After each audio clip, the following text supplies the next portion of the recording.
Hi, I'm Gayla. After 20 years of climbing the corporate ladder, I took the leap and started my own business to pursue my dream of creating a work-from-anywhere lifestyle. Having the freedom to work from practically anywhere is such a cool feeling. You're in the right place if you're looking for ideas and inspiration to start and grow your own online business. Every week in this podcast, you'll receive practical ideas, hints, tips, and tricks to help you grow your online business where you can leverage your time and you can accomplish more. You too can experience wonderful adventure and freedom as you live life on your own terms. Hello and welcome to another episode of the Gayla Scrivener Show. I'm glad you're here because a few days ago I had a wonderful conversation with Missy Martin. Missy is a success coach, Mastermind Leader, and the creator of the Business Success Academy. She helps business owners create a personal and profitable business by tapping into their strengths and personality. Missy doesn't believe in one-size-fits-all for anything and thinks that the more you that you put into your business, the better the service and connections you will provide. Missy is a mother, a wife, and a 19-year military veteran. She loves reading and watching movies, and she tells me popcorn is a must, and has figured out how to be an introvert and nerd while still being comfortable speaking to groups and networking with other business owners. Her superpower is motivating and coaching business owners to take action to achieve the success they dream about. I can't wait for you to meet Missy, so let's dive right into the interview. Well, hey there, Missy. I am so glad that you're here with me today. Hi, how are you doing, Gayla? I'm doing great. Well, before we get started too much into our interview, would you tell listeners a little bit about yourself? Well, I spent 19 years in the military, and I'm a mother of 6. I started my first business in 2010. I was in the fitness industry, and I kind of got that because in the military, I was the one that helped people lose a little weight or pass their PT tests and things like that, helped the soldiers and also wives of the male soldiers to, lose weight and things like that and get in shape. And then in 2014, I transitioned into business coaching. So that's a super short, brief overview of me. Well, you're a success coach. What does that mean? So it's a funny thing. I've talked to lots of people that do different types of jobs. A lot of times nobody likes the title of what the public calls them. So for me, a coach, it's not my favorite word, but it's what's understood by most people who would want to hire me. So the word coach basically to me means somebody who doesn't have to know everything, but is great support. And one example of that is like Tiger Woods and his coach. His coach doesn't have to be the best golfer in the world. He just has to be the best person to support somebody who's a golfer, to help them over obstacles, to see the things that they don't see and things like that. So I like the word coach in that way, but it's a strange word. And then success coach, a lot of people would call me a business coach. I feel like business coach is focused only on the business, whereas a success coach is focused on success. And I find with most of my clients, it's not just business that they struggle with. They struggle with some mindset. They struggle with relationships and things at home. And all of that affects your business, just like your business affects all of that. So all in all, I decided success coach matches what it is that I do to help my clients. Well, you started out with fitness and then you moved into business coaching. Why switch? I get this question probably more than anything else. So I didn't realize I was a natural coach all of my life.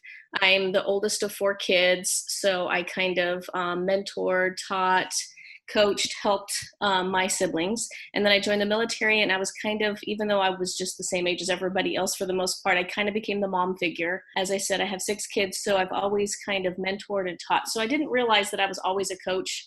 And then, of course, health and fitness were always something that meant a lot to me. So that's why I got into the fitness coaching.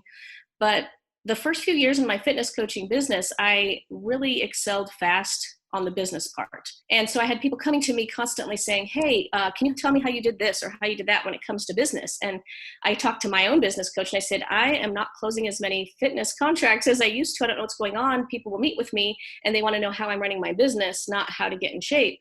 And she says, well, maybe you're a business coach and not a fitness coach. And I was like, no, I'm pretty sure I'm a fitness coach. And she's like, well, so we discussed it for, I don't know, a good 20 minutes. And then she says, well, let's do this. Let's just put a pin in it. And in 2 weeks when we talk again, you tell me how you feel. But for the next couple of weeks, I just want you to just be open to the idea of being a business coach. So I was like, okay, whatever. This is crazy. I'm not a business coach. I've barely been in business a couple years, So I get off the call with her and I had 2 messages in my messenger on my Facebook Messenger from people asking if they could pay me to business coach them. And then the next day I got a voicemail from a third person asking if they could hire me to business coach them. And then I was trying to figure out how my business coach was able to make that happen or how that was just a coincidence or whatever. So at that point, I pursued it a little more. It made it easier to be open-minded, talked to my business coach again, and then she gave me a strategy so that I could transition from fitness coaching to the business coaching. It just seemed more natural, huh? Well, what I realized this, and I always say, I feel like it's like I'm a scam artist or something because it's so easy to coach. Coaching is easy for me. It just comes natural. And the same struggles people have with fitness is the same struggles they have with relationships, with business, with, anything else that's going on in their lives. It's the same type of things. We have the same blocks that block us. We have the same things that we struggle with. If somebody's a procrastinator, that's going to be in all parts of their life. If somebody is I know several of my clients are goal setters that won't veer off the path until they get to the final destination, even though they know it's the wrong path halfway through. So there's so many different struggles that people have, but they usually are in all parts of their life. For me, I really love business. I love learning about all the tools and all the resources and the psychology of business. And I love when people are passionate about what they do. So for me, business is the right place to coach. But really, coaching is just easy for me. And whether I was a life coach, a business coach, a fitness coach, a golf coach, I think coaching just comes natural to me. I just choose business because it's what I love the most. I think we should do what we love the most. I know this of you, that all the tools and the business and the growing part and the diversity of business really fires you up and you get excited about new technology, new things out there, but then also tried and true practices. It fires you up. I can see it every time I talk to you. Yes. I love it. Who do you primarily serve? So most of my customers are women. I have a few men that are clients of mine, but most of them are women. It's not so much industry as the type of person. The men I serve are usually men that have women in their lives that are alpha women. And the women that I serve are alpha women. So they're the ones that are the go-getters. In most cases, they're the main breadwinners. They're the ones that have huge goals and they just meet them and then have bigger goals. So those are the type of people that are usually my clients. And they're in any industries from lawyers, insurance, spa, travel, arts, like crafty type things. And let's see, some marketing people, even some MLMs that have big teams. So, I mean, it's just a wide range of types of people, but types of industries, but the type of person is pretty similar. You've hopped out of military Mm-hmm. into entrepreneurship. Is that right? Yes. What was the first thing that you did when starting out? Well, okay, so when I first started my fitness business, I had about 6 months left in my military enlistment. And I did what most people do when they first start a business that's a super small business. And I bugged the heck out of all my family and friends and said, buy my stuff. Do you know anybody who could buy my stuff? Because I didn't know any different. And then a friend of mine from the military invited me to a networking group and I was able to meet other small business owners.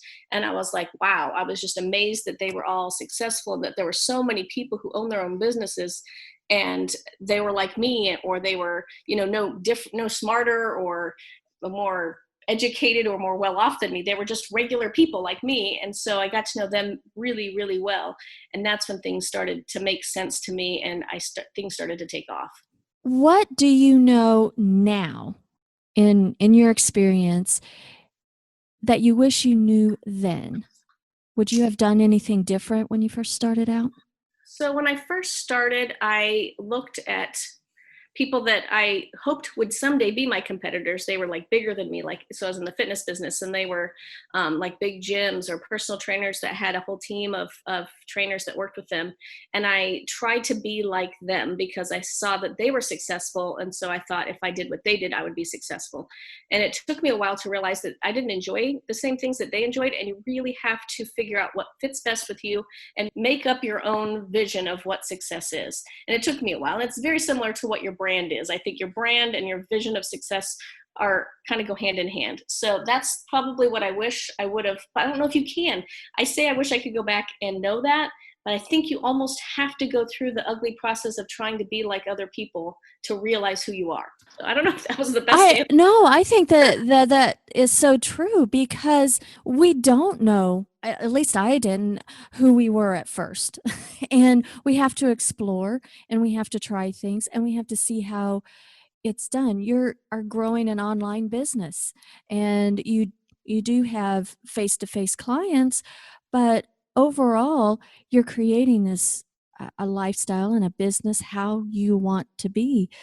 And I have noticed when I follow and some of my clients, I mean, they follow folks that have walked the steps before us and they expect to be at the same level as those that we follow.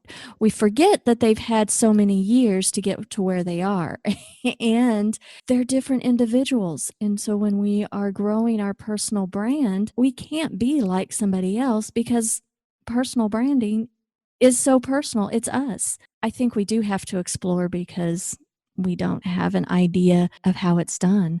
If we had it all figured out, do you think even now with all your experience, do you have everything figured out yet? No, but so now it's fun to know that I don't have everything figured out. So when I'm doing something, I actually say this to people when they're nervous because, business coaching, when they're like, oh, I don't want to make this video because I don't know how. I'm like, here's the thing. You have to make your first video or you won't be able to refer back to how crazy or bad or weird or silly the first video was. So when I use the story about when you're on Oprah and she's interviewing you and she says, all right, audience, let's look back at Gayla back in 2011 when she did her first video, and you guys can all laugh about it. And the reason why it's funny is because you're not there anymore. You've surpassed that. You either, first of all, we're going to laugh at how we looked because our hair was different or the background was different, but then we're going to laugh about the quality of the video or the silly stuff we talked about or whatever it is. So I think that's part of it. You have to know that right now is going to be the best you've ever been, but in the future, it's going to not be the best you've ever been. It's going to be where you were before you learned whatever it is you needed to learn. Absolutely. And we love to see us grow. I think even though I'm embarrassed about some of my early content, it's kind of nice. It's like, well, I think I've gotten better. Good. We've progressed.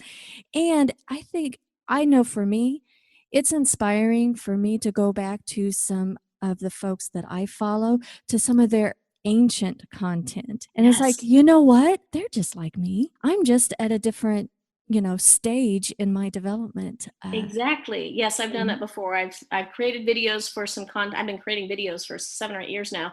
And so if I go back to my early videos, oh my gosh, the quality was terrible. The lighting was terrible. There were so many things that weren't, like I had a checklist of 3 things: turn on the camera and talk. Like that was my checklist. And now I have this long checklist of things I need before I do a video. But when I go look at some of the people that I look up to online, I go back to their old stuff and I'm like, hey, my new stuff is better than their old stuff. So I'm on the right track. Yes, we should be doing that, looking back at history periodically, but not too much. Sometimes we get stuck in perfection. We want everything to be perfect. But the thing is whenever you look back at something, I guarantee you're going to find a flaw no matter what. So just know that that's what it is, that, well, this is going to be missing some things that I wish it had. In my future ones, I'll make sure it has that, and it'll be missing something else that I didn't even think of yet. So. Yes. And all the tactics for online marketing, they seem to change constantly. And the advice out there is so vast. Taking some of this advice in, but taking bits and pieces that will work for you and for your style, I think is important. What's your thoughts on? Yes, I agree with that. I actually had somebody say to me the other day, I was asking, doing some research on my ideal client, and I said, so what do you struggle with the most when it comes to social media? And this girl says, I will spend hours and hours finding the perfect stock photo and typing up the perfect content to say this perfect thing to put on Instagram. So it's all these perfect things, and I love it. And I sit back and I wait, and it gets 2 likes, and I don't understand. I spent so much time on it, it's frustrating. And then something else that I just throw together, and I barely remember it because I was running late to go pick up my kid and I hadn't eaten breakfast yet. So I was like eating a muffin while I was typing with my other hand, and that gets 1 million likes. And I go, because when you stress, you're not you're trying to be something that you're not. And when you just throw something out there, I mean, probably get it, make sure you have another set of eyes on it. But when you just throw something together, that's probably the closest to the real you'll get. And people see that even through social media. They see when it's the real you, when it's authentic, when it's true to your heart versus something that's trying to be just aesthetically pleasing or just fitting in the right way. So yeah, I mean, you've got to just put stuff out there, be authentic, and not try to fit in, and find what works best for you. Missy, what has been your biggest challenge that you faced in growing your business? Okay, so my biggest challenge is let's see. I would say, okay, so I love all the things that I do, and I go all in, or else I get sidetracked and I procrastinate and I get lazy. And I don't have anything in between. I'm a 10 or I'm a 0 when it comes to motivation and getting things done. So my biggest challenge is to try to kind of hack that. So when I know that I'm going to be on one of my trips where I'm like 3 weeks straight, where everything I do is gold and I can get 12 hours worth of work of 6 hours in a day. I try to have everything ready so I can do that. And then when I'm lazy or when nothing's feeling right at all, I can just sit back and just let some of my things on autopilot look like I'm still running the show, if that makes any sense. That's what I'm trying to Mhm. do, but that's my biggest struggle, is trying to keep up with the crazy way that I am excited and motivated and creative versus when it's like nothing. Doesn't make any sense. Well, how do you manage 6 kids and growing Well, your business? That boggles my mind. so co-parenting is the number one thing. So any two parents that have 6 kids, that's a whole different thing. I won't even claim to be in the same arena as that. I'm lucky right now. My youngest is 12, and I have 3 that have graduated high school and have cars and are gone doing their own thing, and then 2 in high school. So it's not too difficult right now because all of us parents did a really good job of making them independent, and we're lucky that they're very smart and just kind of take care of themselves for the most part. When they were younger, it was a little more difficult. So when I started my business, my youngest ones were, I think, in elementary school, and the oldest ones were in high school or early stages of high school. So it wasn't like babies. I think babies and toddlers and things like that are difficult. So I'm grateful for school to take the kids for 7 or 8 hours a day. That helped out with business. So also, it's funny when I have clients with employee issues, most of the time I can relate it to parenting issues and having children. So employees are like children, and I'm sorry if you're an employee and you're listening to this, but it's the same type of thing. There's same issues that you have with employees that you have with children. So I can pull from my parenting skills and experiences to help my clients who have employee issues. Well, I can appreciate that comment because, in my past life managing big teams, and I'd come home and I'm just like, it's just like dealing with my kid. Yes. Because it's just different, and learning how to communicate in different ways. You have different kids with different personalities, and you know that certain things work to motivate them. It's different for maybe for each kid. So, it's true in the workplace, and it's not that we're working with a bunch of children. No, It's just the way that you have to adapt as a manager is very similar in exactly. parenting. I think parenting is managing children. I mean, and I'm not saying toddlers or preschoolers. I'm saying once kids are able to read and write and communicate, that's when they're very similar, because they're little adults really. Once they're able to read and write and talk, and as you know, because we both talk about marketing a lot with our clients, when you're writing marketing copy or when you're explaining things to your audience, you need to make it simple, like a 10-year-old could read it or hear it and understand it, because most of your clients don't know your jargon and they want things in simple words. Not to say that you dumb it down, because that's not true, but advertising should be understood by somebody as young as 10. 10-year-olds are smart. If you've ever talked to a 10-year-old, they're smart. They just don't have experience or huge vocabulary. That's the only difference between a 10-year-old and an adult in most cases, is experience and education, but they're able to comprehend the basic things. Very much so.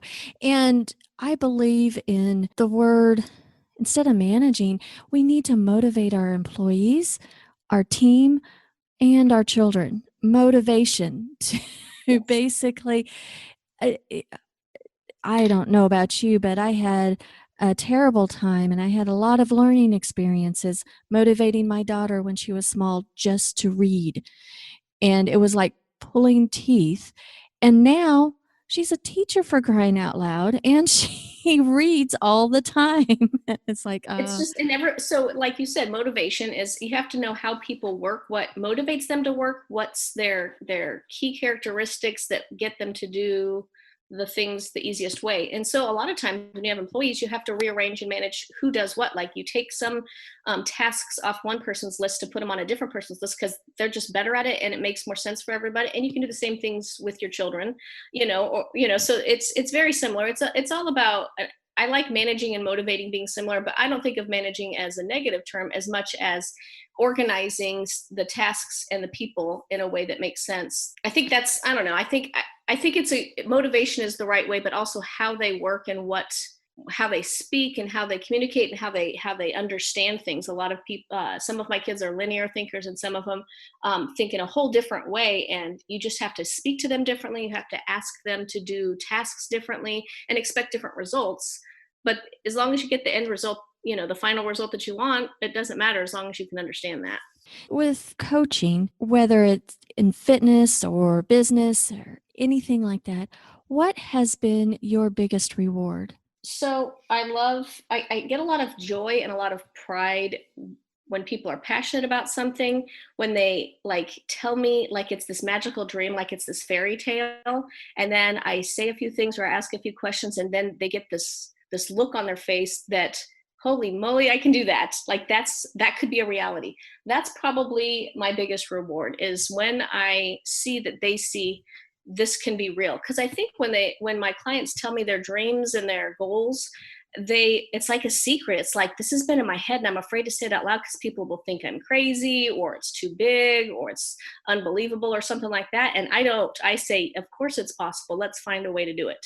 And I think you can do it if anybody can. So I think that's my favorite part, is that I get a lot of pride and a lot of joy when I see that light up when they're talking and they know that they can do it. It's possible. Awesome.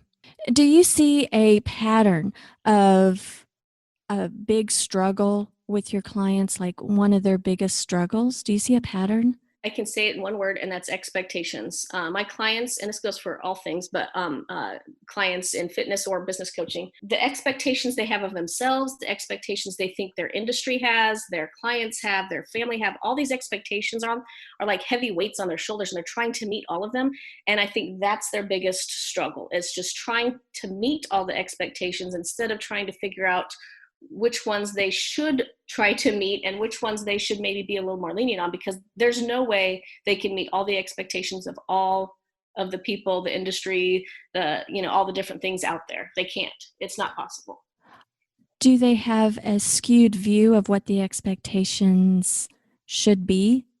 Yes. And it's because they see the final result as, well, so this is what I say. See, when you have a dream, you don't dream about roadblocks or something spilling, or that part's never in your dream. But we all know in reality, you trip over something, or the day of your photo shoot, you have a big pimple on your face, or, some tragedy happens, or, the world changes and your plans can't always work. They just can't. And we know that. But when we dream this dream up and it's so exciting and that's what, fuels us, that's not what's going to happen. That's just the motivation. That's what inspires you to do what you do. And then whatever the end result is going to be different. So everybody will always have a higher expectation of the results but you should have a high expectation of your results, but know that it's not going to always hit. It's just not, because it can't. But be happy with where it's at, because you're still headed towards that same direction. And had it not been for the pimple on your face, or tripping and falling, your son getting chicken pox in the middle of your launch of your brand new product, all these things happen. They just do, and you can't control it. But at the end, you still sold the product, or you still, won the race, or whatever it is that you're doing. That's all that matters. That's the end goal. Missy, do you have a favorite resource or book that has really made a difference for you Um, professionally? this is probably one of the hardest questions, because there's so many, but I was thinking about it before we talked. And I'm going to say two that aren't super shiny and exciting, because I've used them since the beginning of my first business. Two resources. One is Canva, which is an online graphic design type software, and it's free. And the other one is Evernote, which is a way to keep notes, and you can tag things and categorize things, and put things in notebooks. Both of those tools I have used almost every single day for the past 10 years for my business, and some for my personal life. So I would say those are my two favorite. I know you asked for one, but Oh, believe me, I have a list of thousands. So two is pretty good. I understand that. We use those too, especially Canva. It's just such a time saver. Both of them are, to how to categorize things. Well, first of all, Canva to design things. And when that's quick and easy and not have to do something more complicated in Adobe. And then we've got Evernote. I love getting things out of your head and into a note system that's easily retrievable. Yes, it's so easy. And they both have evolved so much over the last 10 years. And I'm sure before I even started using them, they were even more primal, I think. But Mhm. they're just both very user friendly and always evolve. And I actually pay for both now, but you can easily use both for free and get plenty out of them. I don't even know if I get that much more out of them by paying, but I just feel like I've used them for so much, they deserve my money. Yeah, yeah, they are excellent tools. Well, I want to talk about something that's coming up just shortly. Would you tell me about this upcoming summit? Okay, so I love to learn. It's one of my favorite things. If I couldn't coach anymore, I would just constantly learn more things, take online courses, go to trainings, things like that. And one of my favorite ways to learn is online summits. So I've been taking classes and watching online summits for years. And about a year and a half ago, I thought, man, I want to run some online summits. And so I did a lot of research and figured some things out. And I just took the leap over the last couple months and decided to start an online summit. And this summit is, do you want me to explain how a summit works? Yes, please. So, online summits are amazing because you gather a group of speakers, and there should be a common audience or a common theme that they're teaching. So, they could all be talking about graphic design, or maybe they're all talking to plumbers, like a specific industry or a specific audience. Whatever it is, they have like a main theme. And it could go for a whole day or 2 or 3 days or a whole week. And you have 2 or 3 speakers per day. The schedule is planned in advance. A lot of times the presentations are recorded in advance, and it's high quality educational material. So you can watch the video, maybe there's worksheets or things that you can do throughout it. And they're usually offered for free, so people can come and learn whatever it is that they are teaching in that specific summit. So it's really great. And the reason why people will come together and put these out there is because they probably have a product that they can also sell to that same audience. Now, we don't pitch and sell to all the audience members. We might pitch to all of them. They're all offered something, but most of the time, I think the ratio of people who buy anything from online summits is like 20% or less. So what I love is I'm a freebie seeker. I love to find freebies that are high quality and utilize them. And that way I get to know whoever it is that's offering the freebie to know before I purchase. So that's basically how that works. Is you have speakers, they teach you something over a few days, and then there's an opportunity to make some purchases from the individuals, or even purchase the entire program at the end of it. Coming up July 17th through the 19th is More Revenue, Bigger Reach Summit. Yes. And this is for specifically the spa industry, spa and luxury industry. So anybody that's pampering people. So we've got the type of people who would love the summit: travel agents, estheticians, makeup artists, hairdressers, nail techs, massage therapists, all those people that pamper other people, that give them all those wonderful, joyful things that we all deserve to, to take care of ourselves. I chose this target market for the audience because they're usually so good at helping. They're such nurturing, caring people, and they do great for their clients. But sometimes those types of people are not as good on the back end with the business. Maybe they're not posting on social media as much. Maybe their organization on the back end, they're tracking customer, orders and things like that. Maybe that's a little bit funky or clunky or whatever.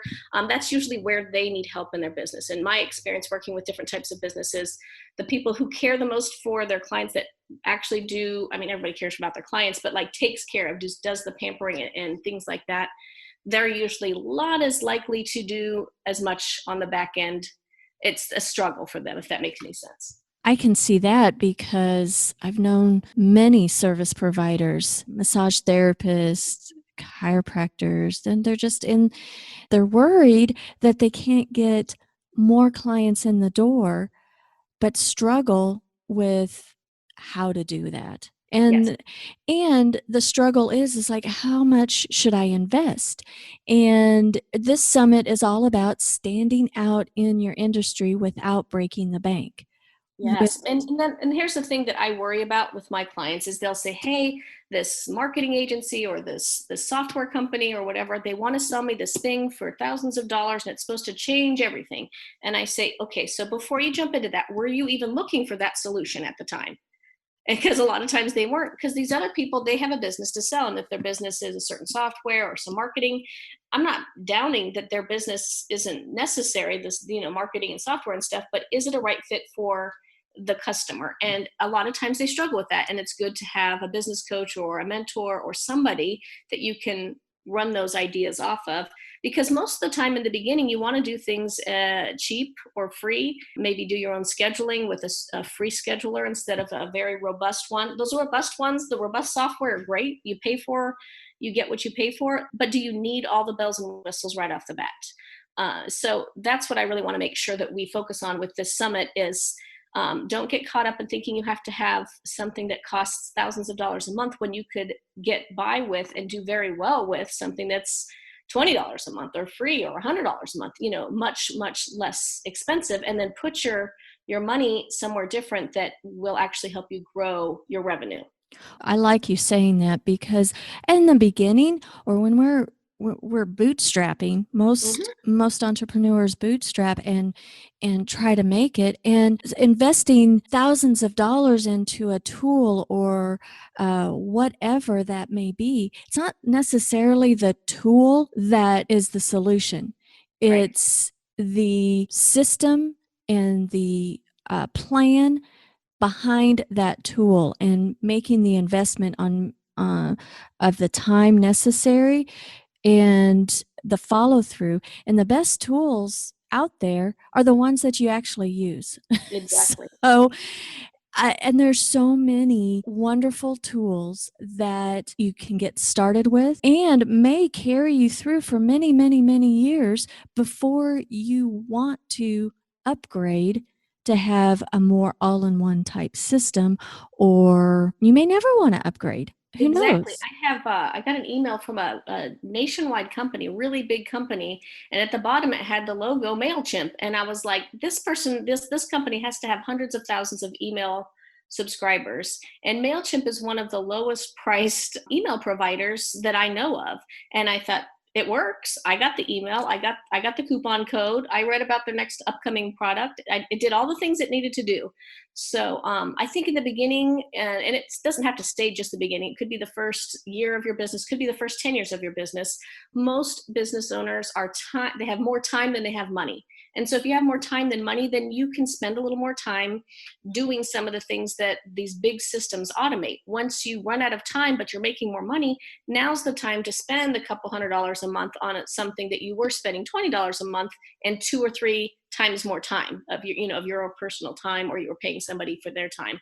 So you just have to balance it out. And that's really important. I know we have 2 people in the summit that are going to talk about the numbers of your business and how to make sure you get the most make sure you're making the right choices when it comes to money and where you're balancing it all out. That's not my zone of genius. I talk to experts about money, not so much me, but I do like to save money and go with the low price stuff until I need the more expensive stuff.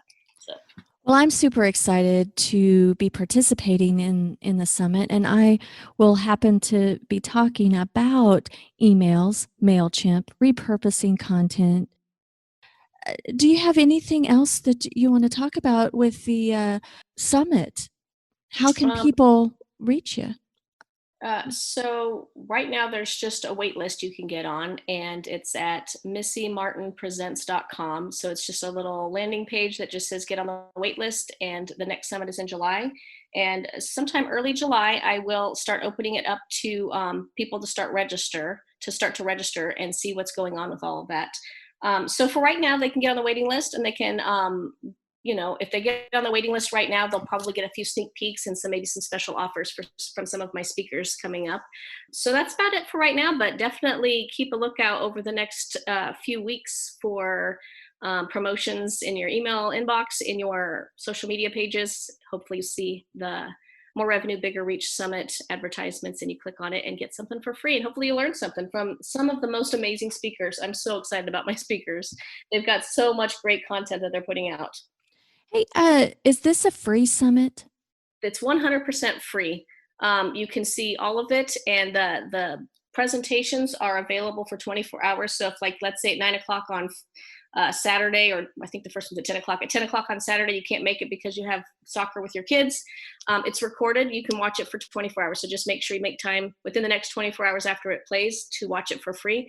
And if you can't make it at all, there is an option to purchase the whole thing for a low price.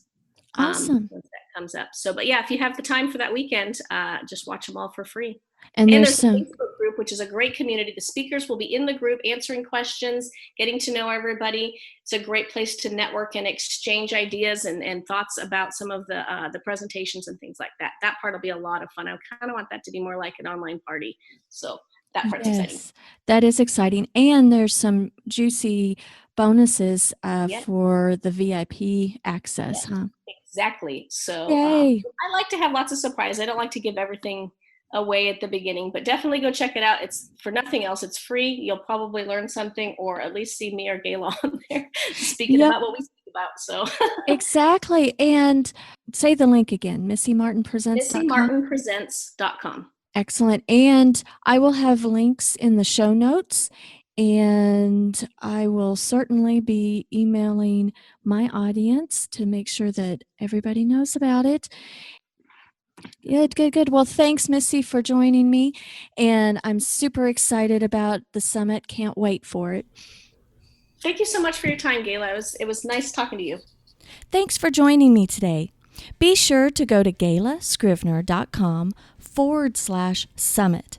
That's GaylaScrivener.com/summit and sign up for the More Revenue, Bigger Reach Summit. It starts July 17th. Catch the presentations from not only me and Missy, but also from Meryl Stewart, who you met in episode 115, and Candace Alexander from episodes 24 and 28.